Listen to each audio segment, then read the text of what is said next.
बिस्मिल्लाहिर्रहमानिर्रहीम। अस्सलाम वालेकुम। मैं हूं एडवोकेट मोहम्मद इशफाक और आप देख रहे हैं मेरा यूट्यूब चैनल।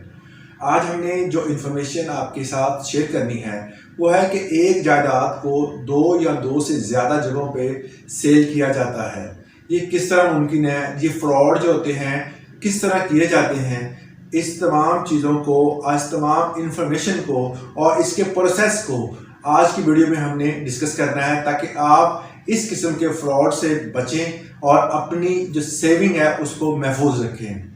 वीडियो की डिटेल में जाने से पहले अगर आप मेरे चैनल पे नए हैं तो मेरे चैनल को सब्सक्राइब ज़रूर कर लें और घंटी के बटन को भी दबा दें ताकि आने वाली नई वीडियोज़ उनका नोटिफिकेशन आपको मिलता रहे। जायदाद, मकान, घर या प्लॉट किसी भी सूरत में कोई बंदा आपको सेल करता है तो सबसे पहले जो चीज़ वो आपके साथ शेयर करता है वो फर्द बै होती है। फर्द बै एक ऐसा डॉक्यूमेंट होता है जिससे पता चलता है कि इसका मालिक जो है वो कौन है। जब भी आप कहीं से कोई बंदा आपको फ़र्द देता है अपने मकान की मलकियत शो करने के लिए, फ़र्द बै पहले होनी चाहिए। पहले आप ये ज़रूर कन्फर्म कर लें कि जो फ़र्द आपको दिखाई जा रही है वो या वो बराए रिकॉर्ड तो नहीं, वो फ़र्द बै होना ज़रूरी है। फ़र्द बै को आप पटवारी से या आपके अगर आपका खाता जो है या आपका जो एरिया है वो कंप्यूटराइज है तो कंप्यूटर ब्रांच में जाकर उस फ़र्द को ज़रूर चेक कर लें कि क्या उसकी मियाद तो नहीं ख़त्म हो गई या उस फ़र्द को किसी ने कैंसिल तो नहीं करवाया हुआ या जिस बंदे ने इशू करवाया है उसकी इशू डेट के बाद इसको दोबारा कैंसिल तो नहीं करवाया गया था या गुमशुदगी की कोई रिपोर्ट तो नहीं करवाई गई थी। इन तमाम चीज़ों को फ़र्द लेने के बाद आप ज़रूर चेक कर लें। उसके बाद उस फ़र्द बै के जो मुनासबत से आपने जो बयाना देना है वो दे सकते हैं। अगर कोई एक बंदा जो सेल कर रहा है किसी एक पार्टी को पहले सेल कर देता है फिर दूसरी पार्टी को वो सेल करता है। मालिक अगर जायदाद को फरोख्त कर रहा है तो अगर एक पार्टी उसके पास आई है उसने क्या किया कि उनको पेमेंट कर दी है। फरोख्त की जो रकम तय हुई है वो 90 लाख तय हुई और उसमें बयाना जो है वो 10 लाख दे दिया गया। जब ये मुआहदा उनके दरमियान दो पार्टियों के दरमियान होता है, दो फ्रीकैन के दरमियान ये मुआहदा तय हो गया, उस मुआहदे में बाकायदा तौर पर रेफरेंस दिया जाता है कि जी फलां बै जो है वो फ़र्द जारी हुई, फलां डेट को जारी हुई और उसको देखते हुए रिकॉर्ड को चेक करते हुए ये जो है फरोख्तगी का ये जो उन्होंने एक अमाउंट सेट की है ये अमाउंट है और उसका बयाना जो है वो 10 लाख हमने दे दिया है और बाकी रकम जो है वो हम फलां डेट को अदा कर देंगे। जब रकम की अदायगी की एक डेट फिक्स हो गई, फर्ज कर लें कि 6/9/2022 जो है ये एक फरोख्तगी के बाद एक ये डिसाइड हुआ कि ये बंदा बाकी तमाम रकम जो है वो इस डेट को अदा करेगा। इस डेट को अदा करने से जो पहले के दिन है उसमें उसने 10 लाख अदा कर दिए मगर उसने ना रजिस्ट्री करवाई ना इंतकाल करवाया, इस किस्म का कोई भी टाइटल ऑफ डॉक्यूमेंट तैयार नहीं करवाया गया मगर उसने सिर्फ एक मुआहदा तय पाया जो कि स्टाम्प पेपर पर लिखा गया जिसमें बाकायदा तौर पर फ़र्द बै का हवाला दिया गया और वहाँ पर 2 गवाहान लिखे गए और 10 लाख रुपए एडवांस टोकन के तौर पर उसको दे दिए गए।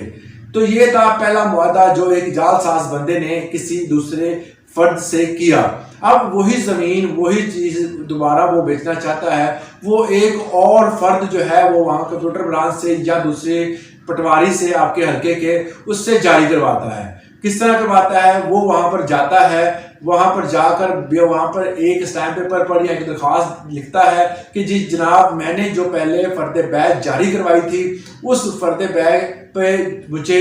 गलती से कहीं रख बैठा हूँ या मुझसे गुम हो गई है तो उस वाले से उस फ़र्द की वैल्यू को ख़त्म किया जाए और मुझे दोबारा एक फ़र्द जारी की जाए। हल्का पटवारी जो होता है उस दरख्वास्त को देखता है या फिर कंप्यूटर ब्रांच वाले, अगर आपका कंप्यूटराइज खाता है तो वो कंप्यूटर ब्रांच वाले क्या करते हैं उस दरख्वास्त को एक्सेप्ट करते हैं और उसको कैंसिल करने के वाले से तमाम जो है लाज़िमात पूरे किए जाते हैं। وہاں پر لکھ دیا جاتا ہے کہ اس بندے نے جو پہلی فرد جاری کی ہے اس کی قانونی حیثیت ہم ختم کرتے ہیں۔ پٹواری جو ہے وہ رجسٹر پہ باقاعدہ طور پر یہ تحریر کر لیتا ہے کہ ہم نے جو پہلے جو اس پہ فرد جاری کی تھی اس کی جو لیگل ویلیو ہے وہ ختم کر دی گئی ہے، اب اس درخواست پر ہم ایک نئی فرد جاری کر رہے ہیں۔ جب نئی فرد جاری کی جاتی ہے تو وہ بندہ دوسرے بندے کے ساتھ ایک اور اقرار نامہ جو ہے وہ طے کرتا ہے، اس کے ساتھ ایک اور معاہدہ کرتا ہے جس میں وہ اسی پراپرٹی کو، اسی پلاٹ کو، اسی مکان کو 80 لاکھ میں اس پہ طے کرتا ہے اور 20 لاکھ ان سے بھی وہ کیا ایڈوانس کے طور پر اور ٹوکن کے طور پر لے لیتا ہے۔ یہ دوسرے بندے کے ساتھ جو جال سازی کے ساتھ ایک ہی پلاٹ کو دوبارہ بیچا گیا، اس کے ساتھ بھی وہی ایک اس کی رقم کی جو ادائیگی ہوتی ہے اور اس میں جو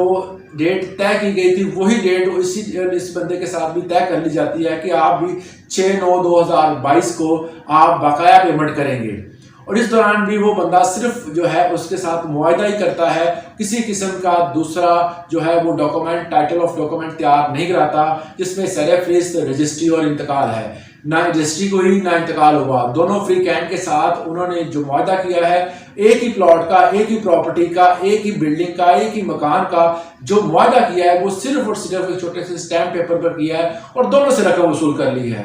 جب ایسا بندہ دو بندوں کے ساتھ ایک ہی پراپرٹی کا معاہدہ کر لیتا ہے تو اس میں باقاعدہ طور پر دو بندہ اس پراپرٹی کا پہلے حقدار ہوتا ہے جس نے پیسے پہلے دیے ہوتے ہیں، جس کا معاہدہ جو ہوتا ہے پہلے ہوا ہوتا ہے۔ اگر وہ کورٹ کیس کرتا ہے اس ڈیٹ کو آگے جب اس کو پراپرٹی نہیں ملتی تو دوسرا بندہ جو اس سے پہلے اس پراپرٹی پہ قبضہ کر لیتا ہے، تو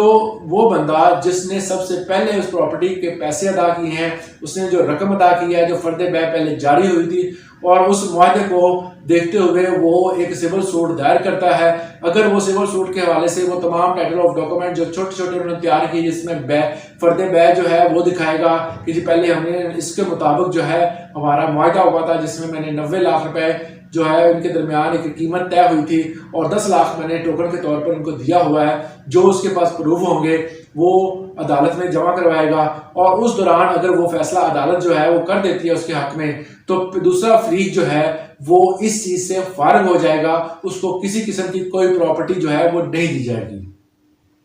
تو یہ ایک باقاعدہ طور پر ایک جال سازی کا طریقہ کار ہے۔ اکثر جو ہے وہ کالونی لوگ بناتے ہیں تو ایک ہی فائل کو 10 بندوں میں سیل کر دیتے ہیں اور اسی فائل کا فائدہ اٹھاتے ہوئے 10 بندوں کو کیا کرتے ہیں کہ فائل کا نمبر جو ہے وہ نہیں بتاتے، وہ کہتے ہیں جی فائل آپ کی جو ہے وہ ہمارے نمبر شمار کے مطابق 15 نمبر تھی اور آپ کا پلاٹ جو ہے وہ کوئی اور ہے، وہ 17 نمبر یا 20 نمبر یا کالونی کے کسی اور کارنر میں ان کو دیتے ہیں جب وہ اپنی پوری رقم ادا کرتا ہے۔ اس طرح بہت ساری جال سازی کے طریقے ہیں، ان سے جتنا بچا جائے اتنا آپ ضروری ہے، کیونکہ آپ کی سالوں کی رقم، آپ کی جتنی بھی رقم ہوتی ہے وہ آپ نے بڑے ہی جتن سے اکٹھی کی ہوتی ہے۔ جب ایسے بندے جال ساز آتے ہیں تو وہ تمام رقم آپ سے بٹور لیتے ہیں، مگر جال سازی کے طریقے جو ہے وہ نت نئے سامنے آ رہے ہیں، جس میں سب سے سرفہرست یہ ہے کہ ایک ہی پراپرٹی کو 2 بندوں میں کس طرح سیل کیا جاتا ہے۔ ایک ہی فرد پہلے بنوائی جاتی ہے، بعد میں اس کو کینسل کروایا جاتا ہے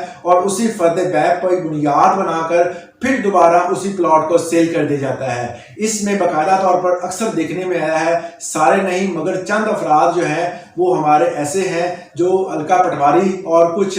کمپیوٹر برانچ میں بیٹھے ہوئے جو ان جال سازوں کے ساتھ مل ملا کر یہ کام کرتے ہیں، جس سے یہ تمام جو غلط کاریاں ہیں، یہ جو فراڈ ہے، یہ لوگ جو ہے وہ بہت زیادہ عام ہو چکے ہیں۔ ان سے جتنا بچا جائے بہتر ہے۔ کالونی میں بھی جب آپ کوئی بھی پراپرٹی لیں، کوئی بھی آپ کسی کے ساتھ کوئی معاہدہ کریں تو آپ کو چاہیے کہ آپ سب سے پہلے جب بھی پراپرٹی لیں تو اس کا حدود اربا لازمی چیک کر لیں اور اس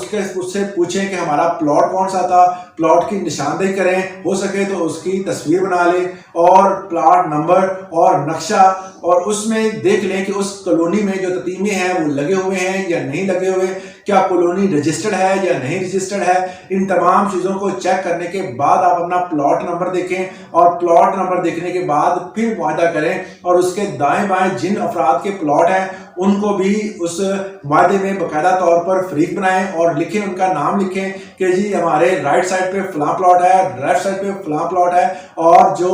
थर्ड पर्सन है जो बैक साइड पे है या आपके सामने है, कहीं भी अगर किसी बंदे की कोई जगह है, कोई रास्ता लग रहा है, तो आपने उस तमाम चीज़ों की निशानदेही करनी है। निशानदेही करने के बाद जब आप उस प्रॉपर्टी का एक मुआहदा लिखेंगे तो उसमें आपने उस प्रॉपर्टी के जो आपके दाएं बाएं है उसमें से किसी एक फर्द को जरूर गवाह बनाना है, ताकि आपके पास एक बाकायदा और ऑथेंटिक टाइटल ऑफ डॉक्यूमेंट जो है वो तैयार हो जाए। और जब भी प्रॉपर्टी लेनी है तो आपने वो बंदा जो प्रॉपर्टी सेल कर रहा है, जिसके नाम पे प्रॉपर्टी है, हमेशा स्टैम्प पेपर उस बंदे के शनाख्ती कार्ड के नंबर पर जारी करवाएं, ताकि आप तमाम जालसाजों की इस हरकत से बच सकें और आपकी जो रकम है वो ज़ाया होने से महफूज रहे। उम्मीद करता हूँ इस लेक्चर से आपको फ़ायदा हासिल हुआ होगा और इन्फॉर्मेशन से आपको